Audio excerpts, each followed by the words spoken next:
सभी शिक्षकगण का Sanskrit Prabha YouTube channel पर स्वागत है।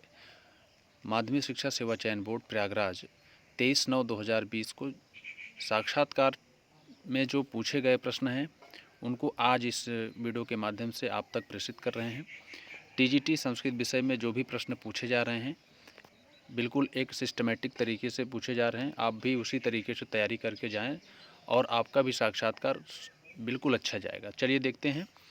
तो प्रश्न पूछा जाता, पहला सवाल यही पूछा जा रहा है, क्या पढ़ के आए हैं, क्या पढ़ कर आए हैं, ऐसा प्रश्न ज़रूर पूछा जा रहा है। तो आप बताएंगे अपने हिसाब से, जो भी बताते हैं कि जो पाठ्यक्रम है टीजीटी का उसको पढ़ के आए हैं। तो उसमें भी प्रश्न करते हैं साहित्य अथवा व्याकरण।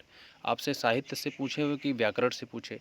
तो किसी ने कहा कि साहित्य, तो उन्होंने साहित्य शब्द किसे कहते हैं, साहित्य किसे कहते हैं, ऐसा ही पूछ लिया गया।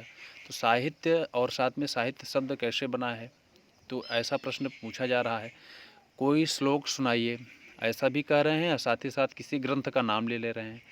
मान लीजिए नीति शतकम में है, तो नीति शतकम में जो भी पद्धतियां हैं, जहाँ भी जो विशेष चर्चाएं हुई हैं श्लोकों के माध्यम से, तो कहीं न कहीं से वही श्लोक ही, प्रसिद्ध श्लोक ही पूछ ले रहे हैं कि आप उसको सुनाइए। तो जाहिर सी बात है, आप पूरा ग्रंथ रट कर नहीं जाएंगे, लेकिन हाँ, प्रत्येक ग्रंथ से कम 1-2 श्लोक जरूर याद रखें ताकि आपका काम बन जाए। और टिप्पणी भी देख लीजिएगा, क्योंकि उसमें टिप्पणियाँ भी, जो महत्वपूर्ण शब्द आ रहे हैं उनका अर्थ, शब्दार्थ, साथ ही साथ उसमें प्रकृति प्रत्यय भी पूछ लिया जा रहा है, या फिर अलंकार, और फिर उसके बाद उसमें छंद कौन सा है, तो छंद का लक्षण, और वर्णिक है कि मात्रिक है, कितने वर्ण होते हैं, सभी आपको याद होना चाहिए और डरने की कोई आवश्यकता नहीं है।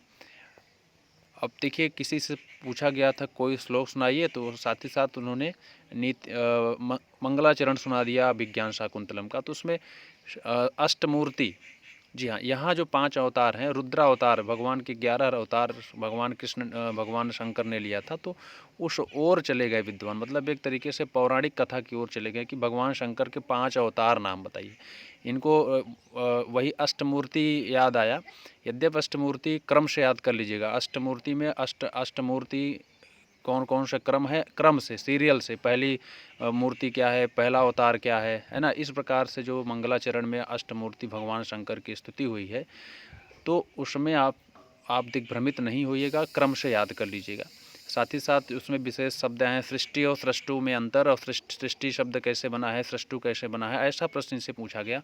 और उसमें श्रद्धरा छंद है, तो कितने वर्णों पर यति होती है, कितने वर्ण होते हैं, तो श्रद्धरा छंद का लक्षण इत्यादि पूछा गया। तो मंगलाचरण तो जरूर सभी ग्रंथों का याद रखिएगा, और साथ ही साथ टिप्पणियाँ भी अच्छी तरीके से याद करिएगा, ठीक है। और भरत वाक्य भी पूछ लिया जा रहा है, तो जाहिर सी बात है आप लोग अच्छी तैयारी कर रहे हैं और डरने की आवश्यकता नहीं। जो सरल श्लोक हो जिस ग्रंथ से, उसी को अच्छी तरीके से याद रखिए। कठिन श्लोक सुनाने में क्या होगा, आपको कठिनाई महसूस होगी। हो सकता है उसमें कारक कोई कठिन आया हो, कारक ही पूछ लिया जाए। तो आप सरल श्लोक का चयन करिए, और सरल, अगर आपको ऑप्शन दिया जा रहा है कोई श्लोक सुनाइए, तो आप सरल श्लोक सुनाइए, उसमें आप अच्छा कर सकते हैं, ठीक है। तो राम घर जाता है का अनुवाद करें, इस सरल वाक्य था। ऐसे ही और भी वाक्य पूछे जा रहे हैं कि राम घर जाता है, राम घर आता है, आता भी पूछ ले रहे हैं।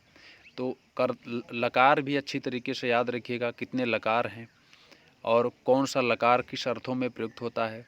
लट लकार वर्तमान में है, लंग लकार किस में है, लिट लकार किस में है, लोट लकार किसके अर्थ में है।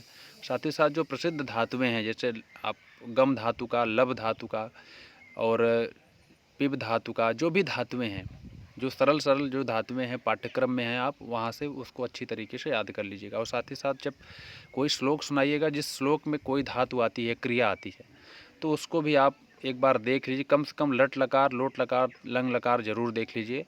बाकी सभी लकारों को याद करने की कोई आवश्यकता नहीं है। क्रियापद जो भी आ रही हैं, क्रियापद को भी पूछ ले रहे हैं। श्लोक में क्रियापद क्या है, कर्ता कौन है, कर्ता के विशेषण कौन है, इस प्रकार से भी प्रश्न बन रहे हैं, ठीक है। तो दा धातु का रूप बताएं। अब दा धातु का रूप, अब पहले आप लट से ही स्टार्ट करते हैं, तो लट, लोट, लंग जो भी हो आप याद कर लीजिए और रिवीजन कर लीजिए। दा धातु का प्रायः लट लकार का ही रूप सुनते हैं, क्योंकि ददात दत्ता ददत रूप बनता है, तो ददत वो सुनना चाहते हैं कि ददत कहाँ का रूप है, ठीक है। धातु और क्रिया में अंतर क्या है, सकर्मक एवं अकर्मक। देखिए ये जो प्रश्न रखे जा रहे हैं सभी साक्षात्कार कर जितने भी शिक्षक हैं उनका नहीं है, किसी विशेष 2-4 लोगों के साक्षात्कार का प्रश्न हम आप सबके बीच में ला रहे हैं, क्योंकि सभी प्रश्न जो कलेक्ट नहीं हो पा रहे हैं। तो आप कोशिश करिएगा, आप लोग भी पता करते रहिएगा किस प्रकार के प्रश्न पूछे जा रहे हैं, और आपको इस चैनल के माध्यम से डेली का, कि आज 23 तारीख का मैं दे रहा हूँ, लेट में आपको दे रहा हूँ वीडियो, लेकिन हाँ 23-24 दोनों का मैं वीडियो दे दूँगा। तो आज का 23 का है, इसके बाद दूसरा वीडियो 24 का भी मिल जाएगा, फिर 25 का भी मिल जाएगा। नदी शब्द का रूप सुनाएं।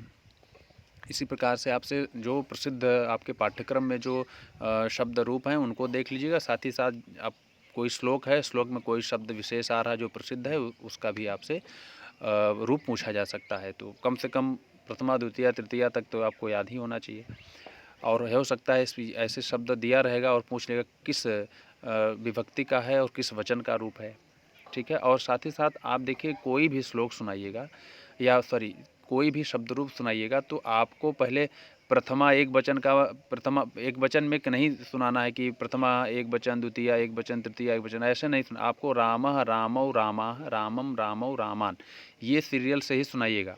ये नहीं कि आप पहले रामः बोलिए, फिर रामम बोलिए, फिर रामेण बोलिए, फिर रामाय बोलिए, फिर रामाद बोलिए, फिर रामस्य बोलिए, फिर रामे बोलिए, फिर हे राम बोलिए, ऐसा नहीं। आपको रामः रामौ रामाः रामम रामौ रामान, ठीक है। तो चलिए अगला है गाम दोग्धिपया का कर्मवाच्य बताएं। देखिए जो आपका अकथितम च सूत्र है, इससे प्रश्न खूब उठ रहा है, अब अच्छी तरीके से याद कर लीजिएगा। अकथितम च में गाम दोग्धिपया में कर्ता कौन है, गाम दोग्धिपया है तो गाम दोग्धिपया का कर्मवाच्य बनाइए।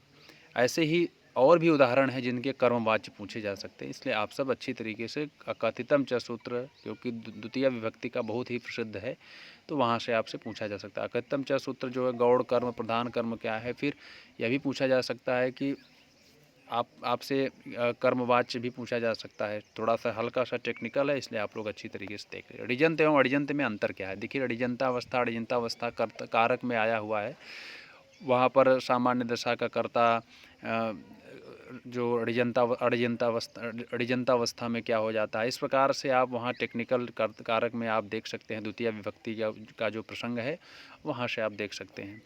राम ने रावण को बाण से मारा का अनुवाद कीजिए। इस प्रकार के प्रश्न पूछे जा रहे हैं, तो आप पहली बात तो श्लोक अच्छी तरीके से प्रत्येक ग्रंथ का एक एक याद कर लीजिए, मंगलाचरण याद कर लीजिए, मंगलाचरण को अच्छी तरीके से सुनाइए, और जो नॉर्मल अनुवाद के नियम होते हैं उसको आप ज़रूर ध्यान दीजिएगा। अगर आपसे कोई वाक्य पूछा जा रहा है तो सबसे पहले आपका दिमाग कूल होकर के उसको देखना है, समझना है कि इसमें कर्ता है कि नहीं है। कभी कभी वाक्य में कर्ता छिपा भी रहता है। कर्ता है तो कर्म है, क्रिया है, किस काल की क्रिया है, पहले हमको ये भी डिसाइड करना है कि हमको किस लकार का इसमें धातु रूप लगाना है। तो इन सभी बिंदुओं पर आप अच्छी तरीके से पकड़ बना लीजिए, अभ्यास करिए, निश्चित रूप से आपका साक्षात्कार अच्छा जाएगा। तो इस वीडियो को अगर अच्छा लगे तो लाइक करें और शेयर करें, नए हों तो इस चैनल को सब्सक्राइब कर लेंगे, बेल आइकन को दबा देंगे, ताकि नोटिफिकेशन के माध्यम से आप तक समस्त वीडियोज़ और ज्ञान की सामग्री पहुँच सके। धन्यवाद।